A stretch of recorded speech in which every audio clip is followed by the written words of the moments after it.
Okay, we want to look next at evaluating functions. It says using a graphing calculator, but we're going to do a lot of this stuff kind of by hand to start with. So we're going to see functions written in several different ways. You're going to see them written as a formula like this first one is. You can also see them written as a graph or as a table of values. And we want to be able to evaluate functions using all of these three forms. Sorts of things. So let's start here with the equation. So we've got a formula for our function. F of x is our function, and we got a nice formula for that. And the way you evaluate that function is you just basically plug in the number. So it's telling us here this notation f parenthesis 4 is saying you're going to find the function value. You're using 4 as the input. You're putting the number 4 in as the domain, and you want to find the output. And what we do is we just replace all the x's in the expression with a 4. So I want to do the opposite of 4 squared plus 5 times 4 I'm trying to get parentheses there. 5 times 4 and then minus 3. So I'm just going to replace the x's. There's x's in 2 spots. And I'm going to replace those with 4, and then I simplify kind of thing. So you do have to be a little bit careful here.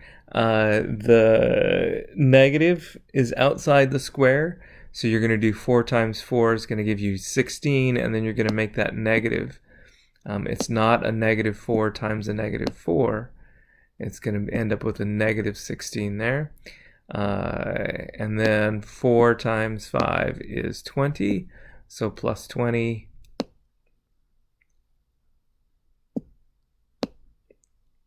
And then finally minus 3. And if we continue to do the math, continue to do the arithmetic, a negative 16 plus 20 is a positive 4, and then a 4 minus 3 gives us 1. So we end up with f of 4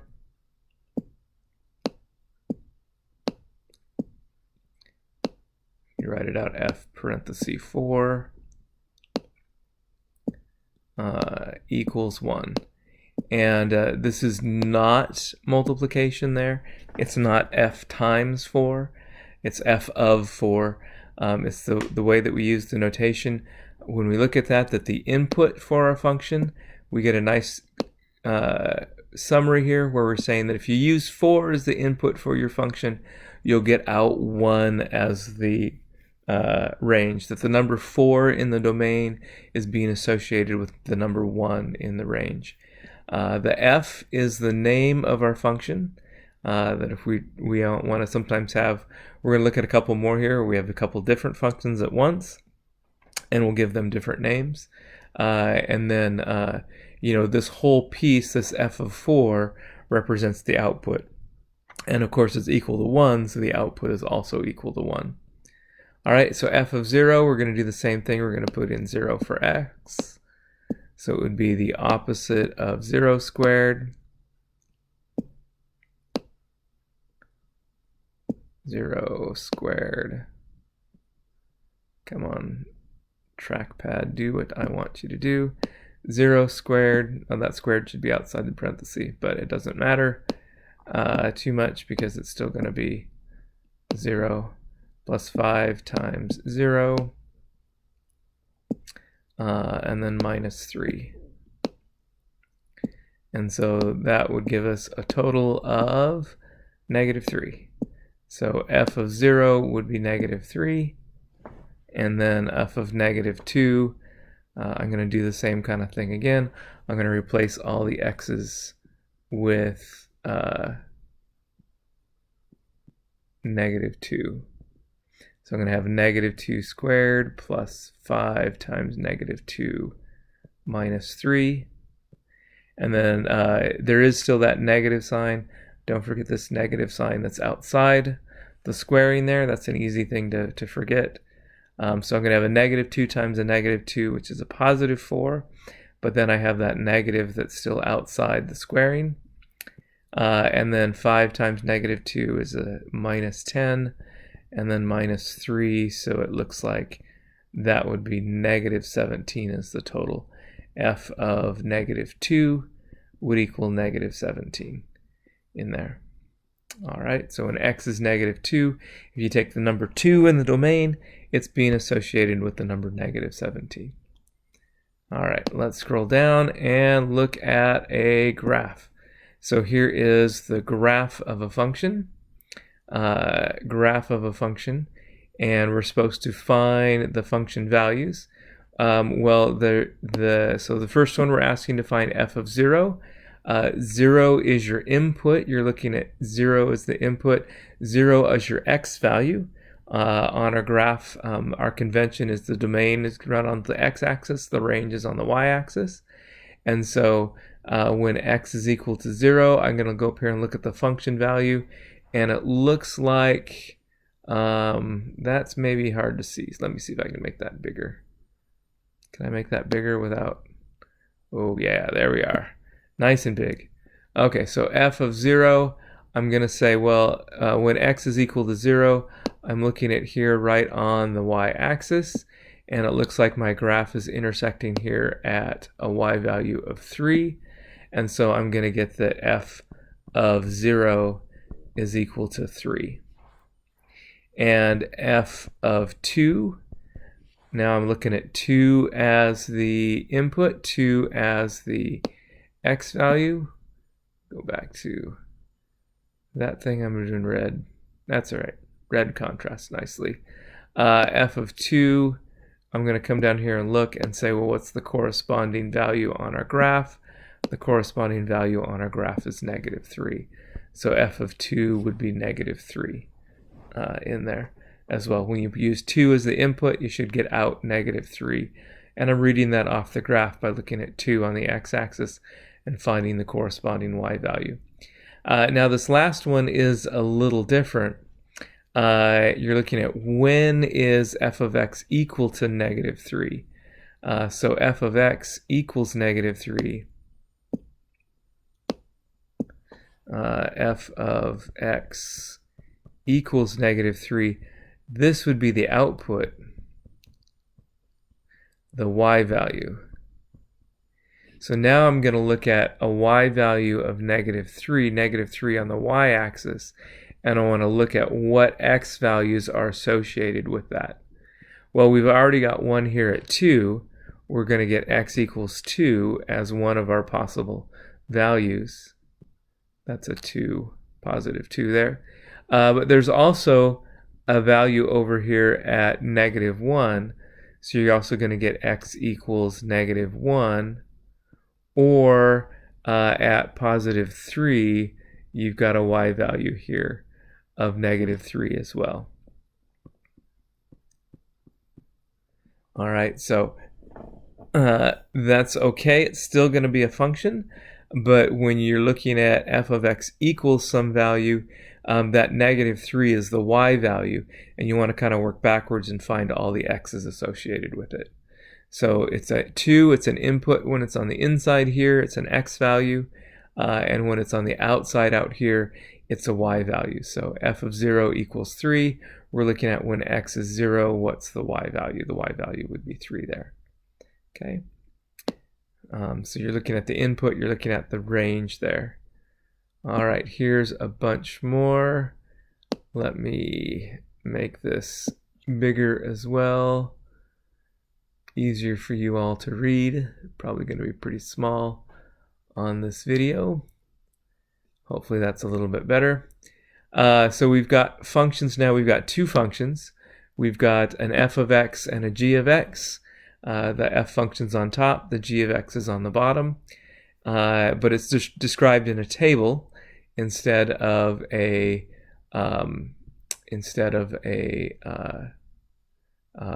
value there. Instead of a graph or instead of a formula.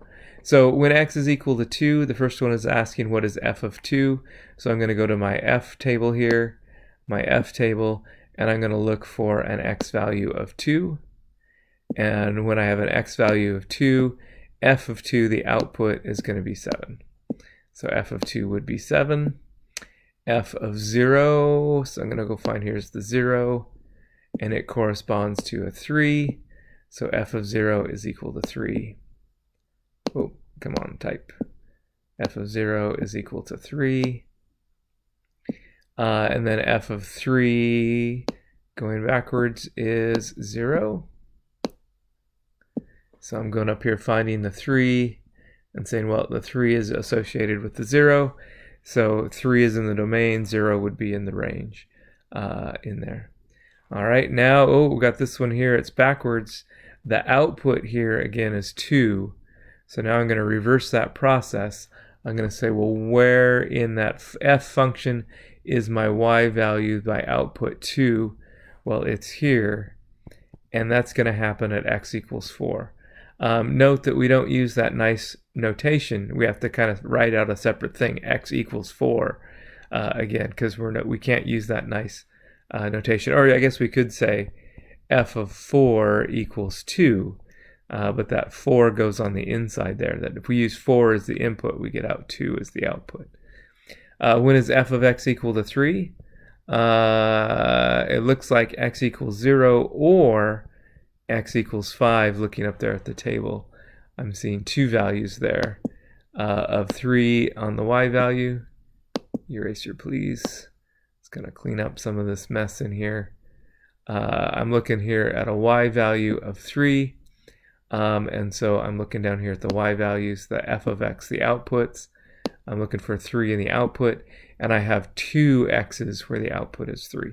I've got x equals 4 or x equals 5 there. So that would be the answer to this one, would be x equals 4 or x equals 5. All right, g of 0. So now I'm going to go down to the bottom table. I'm looking at the g of x formula. And g of 0, 0 is going to be the input. 0 is going to be the x value. And so g of 0 would equal 6. G of 1, I'm looking at 1 again as the input value. The x value, and the output is -1. G of 1 would be -1. And then next question is, when is g of x equal to 0? So that's looking for 0 here on the output end of things. Output, I'm looking at that bottom row, and so that's when x equals 3. If x equals 3, if I use 3 as the input, I'll get out 0 for the output. So that's when x equals 3 there. Is there one more? Oh, yep, there is one. When is g of x equal to 1? Well, there's only one of those. Again, I'm looking at the y at the bottom row. I've got the output as 1, and I want to find the corresponding input. So I'm kind of working backwards. So that would be 5 down here. I'm looking at this 1 in the bottom row and saying, well, what's the corresponding y value? And it's this 5 there. Okay, so evaluating functions is pretty easy from a table. From a graph, again, you're reading off the y values. You're looking at the graph and reading off the y values in there most of the time. But you got to watch for this f of x equals a number. That's asking you to work backwards. It's giving you the y value and trying to find the x value. And the same thing can happen here with this function notation.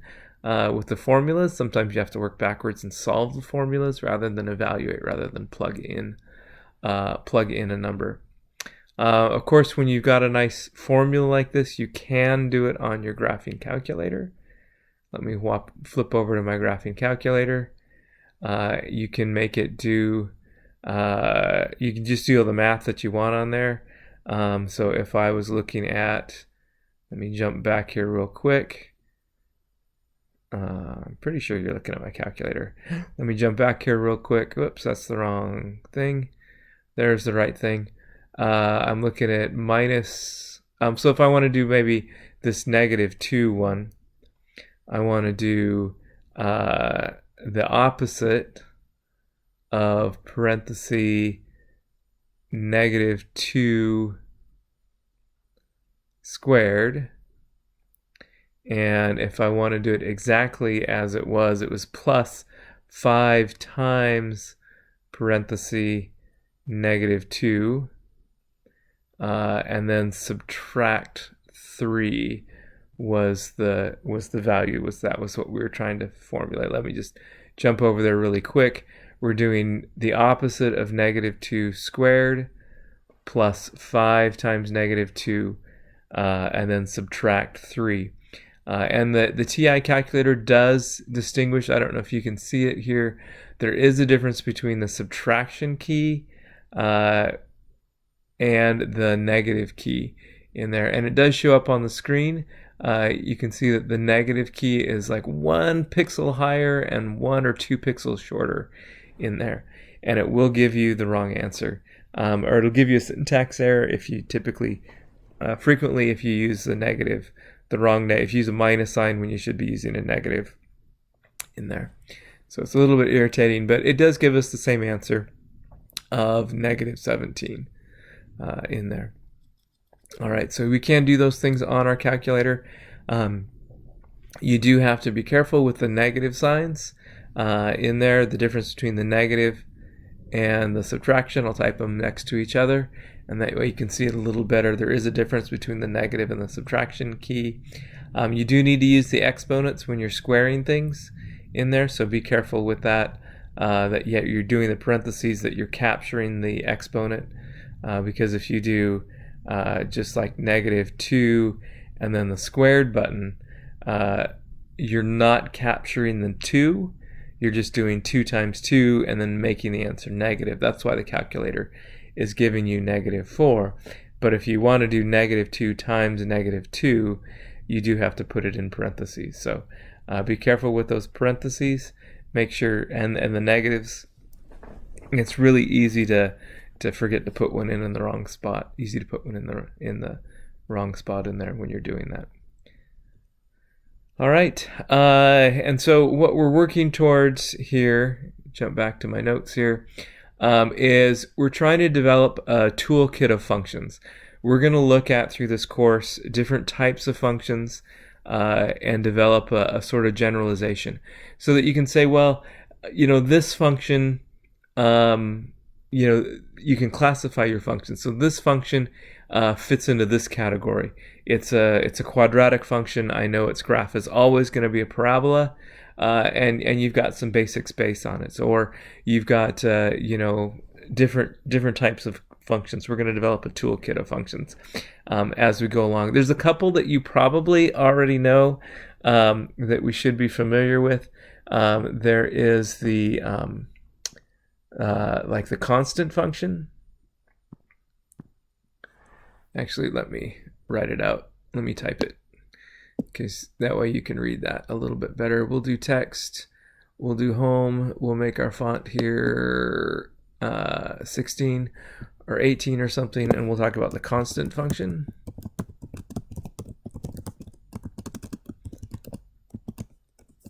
And that's where you've got your f of x equals just a number, like f of x equals 7, f of x equals 11, f of x equals 23. Functions where the output is always 7 or 11 or 20, whatever number it is. Let's go back to f of x equals 7. F of x equals 7, well, if you want to find f of 2, it's 7. If you want to find f of 5, it's 7. If you want to find f of 11,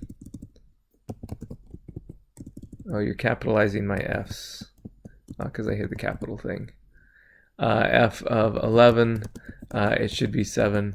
F of 9.3126 is 7. So a constant function, in math, we make a difference between capital letters and lowercase numbers. So I'm going to go back and edit it so it's all the same thing. So constant functions always have a single output. So whenever you're looking at a constant function, it doesn't matter what the input is, the output is always the same in there. So every time you plug in 2, you're going to get, for this particular function, f of x equals 7. Doesn't matter what number you use as the input, you're always going to get the same value out as the output. Another type of function that you should have probably studied in your previous courses are linear functions.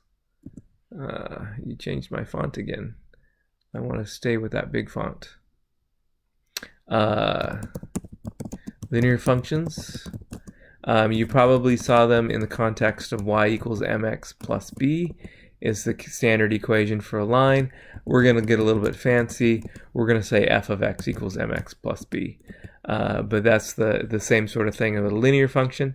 And I'm assuming you know quite a bit about linear functions, but we can review it as you need to as well. Their graphs are straight lines. M, if you remember correctly, was the slope. You know, as an example, f of x equals minus 2x plus 8. That we'd have that the slope was negative 2. The y-intercept is technically it's the point 0.08, but a lot of times we get kind of lazy and just say 8 for the y-intercept there. And there you got that slope and intercept. If you look at a graph of this, you'd be starting, jump over to my draw diagram here, you'd have a graph that starts at 8 on the y-axis and then goes down 2 and over 1, and so continue on like that way. Crosses at 8 on the y-axis there. And has a slope of negative 2, so I'm going to drop 2 and then move 1 to the right, drop 2 and move 1 to the right there. And so you'll have a straight line. My line doesn't come out very straight in that one, but a straight line with a negative slope in there. But we'll review those as we need to throughout this quarter as we go. All right.